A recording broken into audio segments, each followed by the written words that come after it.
बहुत पुराने जमाने की बात है। एक आदमी अपने परिवार के साथ एक छोटे से गांव में रहता था। जब उसके बच्चे छोटे ही थे कि मां की मृत्यु हो गई।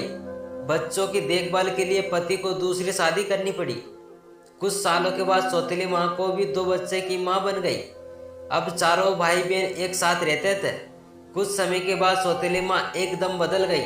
वे अपने बच्चों को अच्छा खाना खिलाती थी और अच्छे रंगीन कपड़े पहनाती थी और सौतेले बच्चों को पुराने कपड़े पहनाती थी। कुछ दिनों बाद सौतेली मां ने उन्हें सूखी रोटी देकर गायों के गवाला भेजना शुरू कर दिया। अब वे दिन भर गवाला जाते और भूखे प्यासे शाम को घर आते थे। ऐसे समय में उन्हें अपनी माँ की बहुत याद आती थी।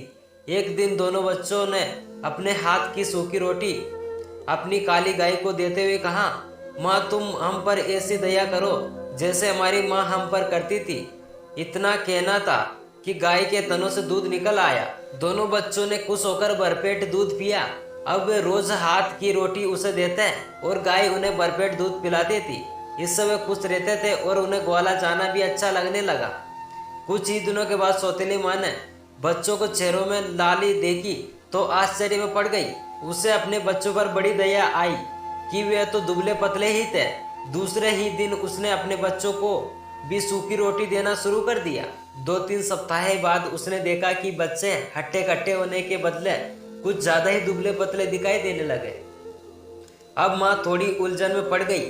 उसने अपने बच्चों को उसका राज जानने के लिए भाइयों के साथ ग्वाला भेजा और कहा कि वे ध्यान दें कि भाई दिन में क्या खाते हैं।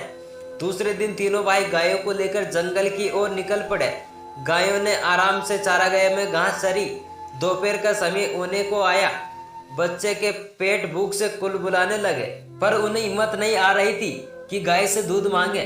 उन्हें डर था कि उनके सौतेला भाई माँ से चुगली ना कर दे।